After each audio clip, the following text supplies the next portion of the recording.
नमस्कार। शुरुआत करते हैं बड़ी खबर के साथ। योगी कैबिनेट की बैठक में कई अहम फैसलों पर मुहर लगी है। 16 जिलों में नए मेडिकल कॉलेज खोलने को मंजूरी मिली है। सूत्रों के हवाले से बड़ी खबर आई है। पीपीपी मॉडल पर ये मेडिकल कॉलेज खोले जाएंगे। गंगा एक्सप्रेसवे के आरएफक्यू और आरएफपी को मंजूरी मिल गई है। सूत्रों के हवाले से ये बड़ी जानकारी भी सामने आई है। गन्ना किसानों को भी सौगात मिल सकती है बैठक के दौरान। अभी बैठक चल रही है, इस बीच जो बड़ी बातें निकलकर सामने आई हैं वो हम आपको बता रहे हैं। उत्तर प्रदेश के 16 जिलों में नए मेडिकल कॉलेज खोले जाएंगे। पीपीपी मॉडल पर ये मेडिकल कॉलेज खोले जाएंगे। सूत्रों के हवाले से बड़ी जानकारी सामने आई है। इसके अलावा सूत्र एक और जानकारी दे रहे हैं कि गंगा एक्सप्रेसवे के आरएफक्यू और आरएफपी को मंजूरी मिल गई है। गन्ना किसानों को भी आज बड़ी सौगात मिल सकती है। योगी सरकार की तरफ से कैबिनेट बैठक में गन्ने के समर्थन मूल्य में बढ़ोतरी के प्रस्ताव को जो केंद्र सरकार की तरफ से बढ़ोतरी की गई है उस पर भी मुहर लग सकती है। ये बड़ी जानकारी आज कैबिनेट की बैठक से निकलकर सामने आ सकती है। फिलहाल सूत्र दो बड़ी बातें बता रहे हैं। एक तो ये कि उत्तर प्रदेश के 16 और जिलों में नए मेडिकल कॉलेज खोले जाएंगे। पीपीपी मॉडल पर ये मेडिकल कॉलेज खोले जाएंगे। इसके अलावा एक जानकारी ये भी है, योगी सरकार की महत्वाकांक्षी गंगा एक्सप्रेसवे योजना में आरएफक्यू और आरएफपी को मंजूरी मिल गई है और गन्ना किसानों के लिए भी बड़ी खबर आ सकती है इस कैबिनेट बैठक से।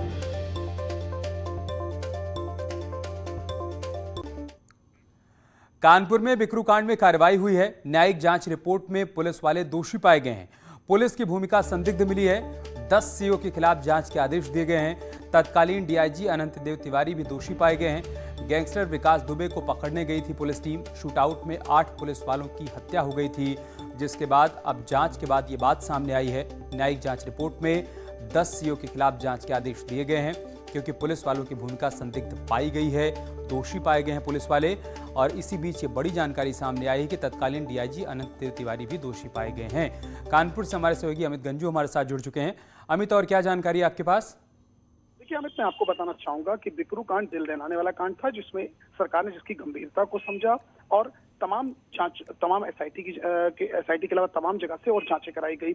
आईजी लेवल से, एडीजी लेवल से, एसआईटी से और एक न्यायिक विभाग की टीम को भी लगाया गया, जिसमें पूर्व जस्टिस जिसको लीड कर रहे थे। अब जब ये रिपोर्ट सबमिट हुई, इसमें एक चौंकाने वाली बात यह है कि विकास दुबे को द विकास दुबे बनाने में अधिकारियों की कई स्टेप पर लापरवाही थी और इसमें 11 डिप्टी एसपी का नाम आया है, जो तत्कालीन डिप्टी एसपी से कुछ उसमें से आईपीएस हो चुके हैं, कुछ रिटायर हो चुके हैं और जो जिन 10 को प्रारंभिक जांच हुई है उनमें सब डिप्टी एसपी थे जो कानपुर के बिल्हौर के या कानपुर के नजीराबाद के सर्कल के या कानपुर के सदर के।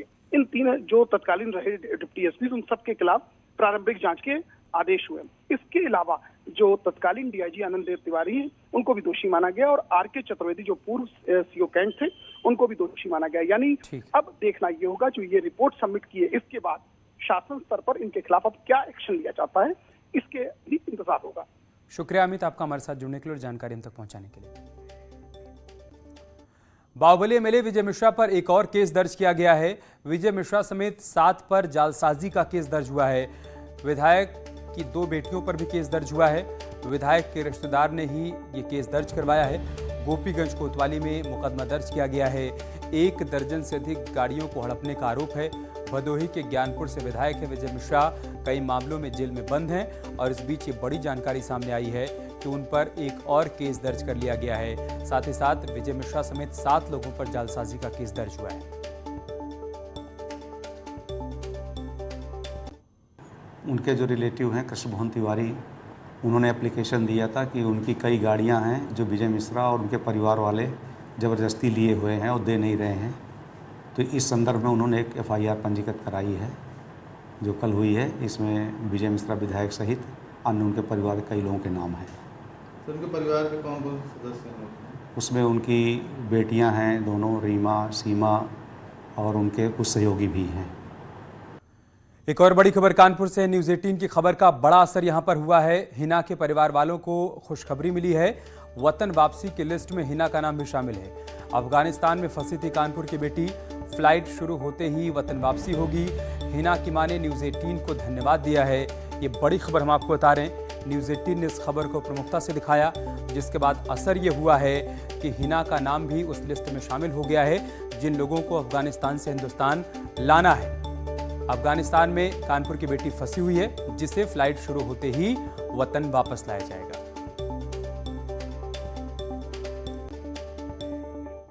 और एक बड़ी खबर नोएडा से है। प्रयाग हॉस्पिटल पर कार्रवाई होगी। पैंडेमिक पब्लिक ग्रीवेंस कमेटी की फटकार भी सामने आई है। हॉस्पिटल पर 15 दिन में कार्रवाई के आदेश दिए गए हैं। नोएडा के सीएमओ को कार्रवाई के आदेश दिए गए हैं। रेमडेसिविर इंजेक्शन की ओवरडोज का मामला है। ओवरडोज से एक शख्स की मौत हो गई थी। शख्स को 11 रेमडेसिविर इंजेक्शन दिए गए थे। प्रोटोकॉल के तहत 7 इंजेक्शन ही लगाया जाना चाहिए था।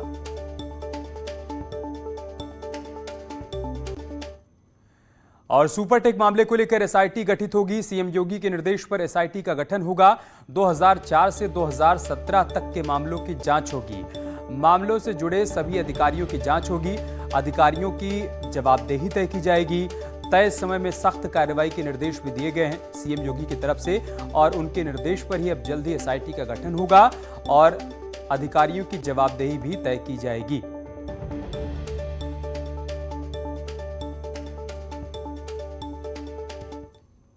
उत्तर प्रदेश के मुख्यमंत्री योगी आदित्यनाथ ने बड़ा एक्शन लिया है। सबसे पहले प्लानिंग विभाग के एक मैनेजर को सस्पेंड किया और अब एसआईटी गठित कर दी है।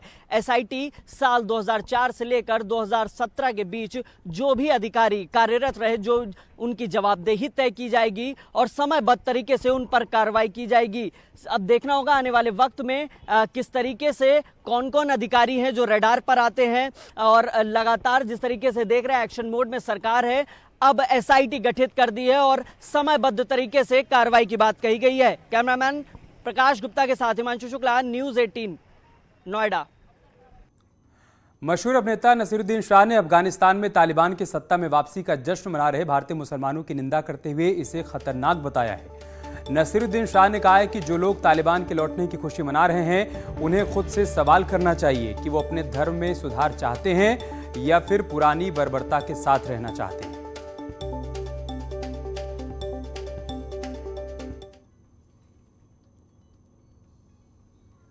हालांकि अफगानिस्तान में तालिबान का दोबारा हुकूमत पा लेना दुनिया भर के लिए फिक्र का बायस है, इससे कम खतरनाक नहीं है हिंदुस्तानी मुसलमानों के कुछ तबकों का उन वहशियों की वापसी पर जश्न मनाना।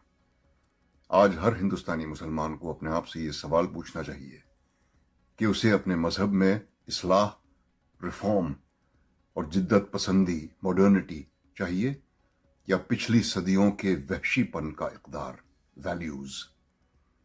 मैं हिंदुस्तानी मुसलमान हूं और जैसा कि मिर्जा गालिब एक अरसा पहले फरमा गए हैं, मेरा रिश्ता अल्लाह मियां से बेहद बेतकल्लुफ है। मुझे सियासी मजहब की कोई जरूरत नहीं है। हिंदुस्तानी इस्लाम हमेशा दुनिया भर के इस्लाम से मुख्तलिफ रहा है और खुदा वो वक्त न लाए कि वो इतना बदल जाए कि हम उसे पहचान भी न सकें। हिंदुस्तानी विचारधारा के तहत नसीरुद्दीन शाह साहब बोले हैं, बहुत अच्छी बात है, हम स्वागत करते हैं। कम से कम उन्होंने आगे आकर इस बात को कहा, क्योंकि हिंदुस्तान एक ऐसा देश है जहां संस्कार भी है, सम्मान भी है और व्यक्ति की आजादी भी है। और बाकी अगर आप तालिबान देख लें, तालिबान जिस तरह से अफगानिस्तान के अंदर बर्बरता फैला रहा है, बल्कि यूं कहें कि तमाम और अगर मुस्लिम मुल्कों की तरफ आप झांकें, उनका इतिहास पढ़ें, तो वहां सिर्फ जुल्म हुआ है और अगर किसी ने जुल्म के खिलाफ आवाज उठाई है तो उसकी हत्या कर दी गई है, चाहे वो प्रॉफिट मोहम्मद का घराना ही क्यों ना हो करबला में। इसीलिए उनको काटा मारा गया था क्योंकि वो उन्होंने जुल्म के खिलाफ आवाज उठाई थी।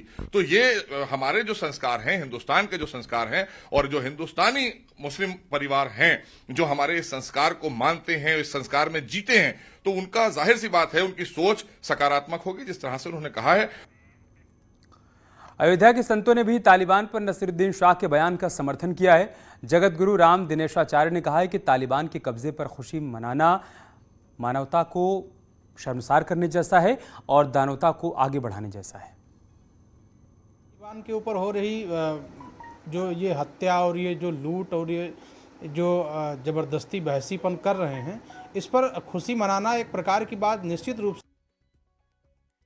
पाकिस्तान में यदि जश्न मनाया जाता है तालिबान को लेकर के, तो ये समझ में आता है चूँकि पाकिस्तान में आतंकवाद की ट्रेनिंग होती है, लेकिन हिंदुस्तान की धरती में यदि तालिबान का समर्थन होता है तो इस पर दुख होता है। डीजल और पेट्रोल के दाम लगातार बढ़ रहे हैं। ऐसे में समाजवादी पार्टी के प्रवक्ता अनुराग भदौरिया ने पेट्रोल डीजल के ऊंचे दाम और भारी बेरोजगारी का अनोखे तरीके से विरोध किया है। उन्होंने कई घंटे लखनऊ की सड़कों पर सवारियों के साथ तांगा चलाया।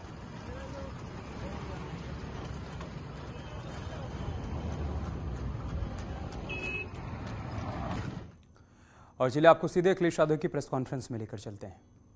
साहब से पूर्व प्रमुख बीएसपी छोड़ करके श्री सुरेश कुमार बीएसपी छोड़ करके, मुन्ना लाल बुलंदशहर बीएसपी छोड़ करके, और हमारे पुराने साथी रहे एक्सेलेंसी हाथरस से श्री राकेश सिंह राणा।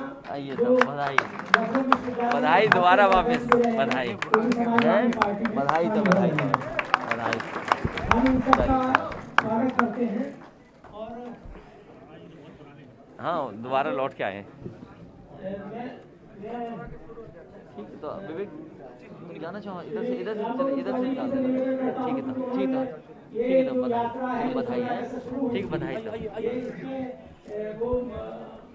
ठीक है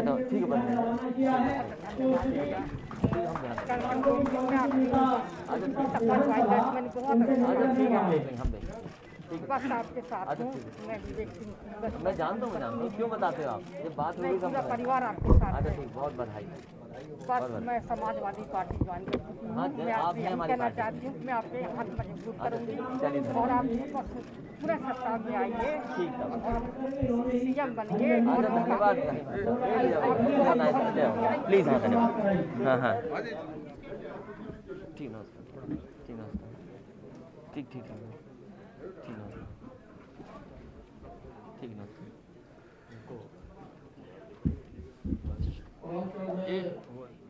बहुत शॉर्ट में बोलना है। के लोग रह रहे हैं, अभी बुलवा देंगे, इकट्ठे बुलवा के पीछे खड़े कर देंगे सबको।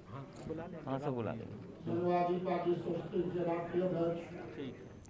तो लखनऊ में समाजवादी पार्टी कार्यालय से सीधी तस्वीरें आप देख पा रहे थे, जहां पर आज तमाम लोगों को समाजवादी पार्टी ज्वाइन करवाई जा रही है। एक छोटा सा ब्रेक लेंगे, बहुत जल्द होगी वापसी। की बात करते हैं, टीवी अभिनेता सिद्धार्थ शुक्ला का निधन हो गया है। ये दुखद खबर मुंबई से सामने आई है। बिग बॉस विजेता सिद्धार्थ शुक्ला का निधन हो गया है। हार्ट अटैक से उनका निधन हुआ। 40 साल की उम्र में उनका निधन हुआ। सीरियल बालिका वधू से उनको पहचान मिली और बिग बॉस 13 सीजन के वो विनर रहे। लेकिन आज सुबह ये दुखद खबर सामने आई मुंबई से कि दिल का दौरा पड़ने के चलते सिद्धार्थ शुक्ला का निधन हो गया, जो मूल रूप से प्रयागराज के रहने वाले थे। 1980 में मुंबई में उनका जन्म हुआ। कई सीरियल्स में उन्होंने काम किया।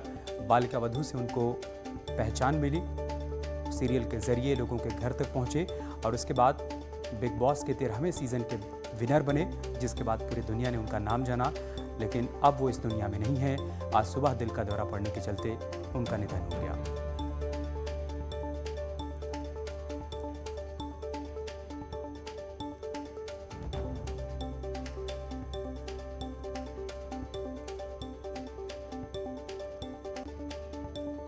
बहुत दुखद खबर। सिद्धार्थ शुक्ला इतने कम उम्र में और इस वक्त सक्सेस की दहलीज पर उन्होंने इतना बड़ा कदम रखा था बिग बॉस के बाद। बिग बॉस के घर से उनको बहुत प्रेम मिल रहा था। उनका ये अचानक चले जाना हार्ट अटैक से क्वाइट शॉकिंग, एक बहुत बड़ी क्षति है, बहुत बड़ा नुकसान सिनेमा इंडस्ट्री के लिए, टेलीविजन इंडस्ट्री के लिए, उनके करोड़ों करोड़ों फैंस के लिए जो all over world, all over Hindustan उनको मोहब्बत करते थे।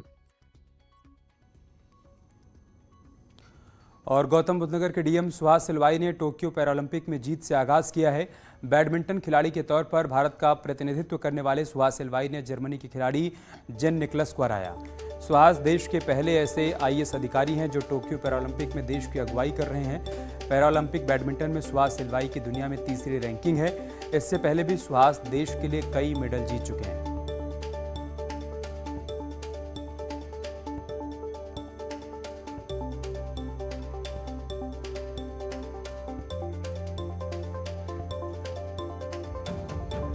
सुहास सिलवाई ने जीत के साथ आगाज किया है। वो देश के पहले ऐसे आईएएस हैं जो कि पैरालंपिक में देश की अगुवाई कर रहे हैं और उनकी जीत पर सीएम योगी ने उनको बधाई दी है। टोक्यो पैरालंपिक में भारतीय शटलर और नोएडा के डीएम सुहास सिलवाई के पहला मुकाबला जीतने पर ट्वीट के जरिए सीएम योगी ने बधाई दी। अपने ट्वीट में उन्होंने लिखा है, सुहास एलवाई ने बैडमिंटन स्पर्धा में विजयी शंखनाद किया है। उनकी इस शानदार शुरुआत के लिए हार्दिक बधाई। ईश्वर से कामना है कि आपकी सफलता का ये क्रम सतत जारी रहे।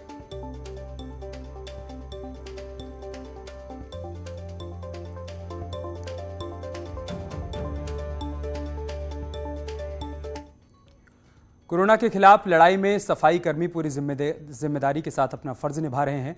कोरोना के खतरों के बीच अपने कर्तव्य का निर्वहन करने वाले इन वॉरियर्स की जितनी तारीफ की जाए कम है। उनकी इसी ईमानदारी को देखते हुए पूरे देश में सफाई कर्मियों के टीकाकरण के लिए विशेष व्यवस्था की जा रही है। धनबाद में भी इनके वैक्सीनेशन के लिए विशेष व्यवस्था की गई है।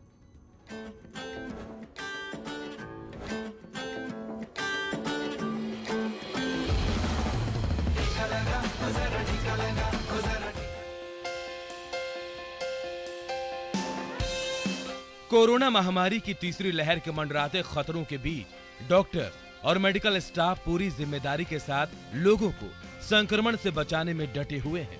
लेकिन एक और योद्धा है जो कोरोना के खिलाफ जंग में चुपचाप लोगों को संक्रमित होने से बचा रहा है, और वो है सफाई कर्मी, जो ना तो अपने काम का ढिंढोरा पीटते हैं और ना ही अपनी तारीफों के पुल बनवाना पसंद करते हैं। वो चुपचाप बस अपना काम कर रहे हैं। लेकिन सच यही है कि कोरोना के खिलाफ जंग में इनके कंधों पर बड़ी जिम्मेदारी है, और ये बड़ी ईमानदारी से अपनी जिम्मेदारी का निर्वहन भी कर रहे हैं।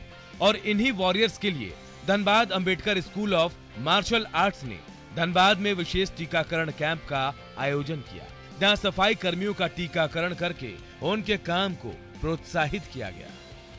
देश और जिला को जो सफाई करने का काम करता है, ऐसे समाज के लोगों को के ऊपर किसी के ध्यान नहीं जाता है। हम वो समाज के लोगों के लिए टीकाकरण का अभियान का कार्यक्रम रखे हैं। Dhanbad Ambedkar school of martial arts की तरफ से आयोजित किए गए इस विशेष टीकाकरण अभियान में प्रेम नगर और जगजीवन नगर के रहने वाले सैकड़ों सफाई कर्मियों को कोरोना का टीका लगाया गया। इस दौरान कार्यक्रम में मुख्य रूप से शामिल जमशेदपुर के विधायक और पूर्व मंत्री सरयू राय ने लोगों को संदेश देते हुए कहा कि कोरोना महामारी से बचने का एकमात्र प्रभावी तरीका वैक्सीन ही है, जिसे समय से लेने में ही समझदारी है। इस तरह का जो प्रयास है, इसको प्रोत्साहन देने से और भी लोगों में ऐसा जज्बा होता है कि हम भी लोगों को पहुंचाएं केंद्र तक और टीका लगवाएं, क्योंकि कोरोना से बचाव का भी एकमात्र तरीका ये कि हम सभी टीका लगाएं। जिस कूड़े को लोग छूने में भी नाक भौं सिकोड़ते हैं, उस गंदगी को साफ करने की जिम्मेदारी उठाने वाले सफाई कर्मियों का बेशक समाज कर्जदार है, और निश्चित तौर पर उनके लिए ऐसे आयोजन करना समाज की एक अहम जिम्मेदारी है। Bureau report, news 18 network.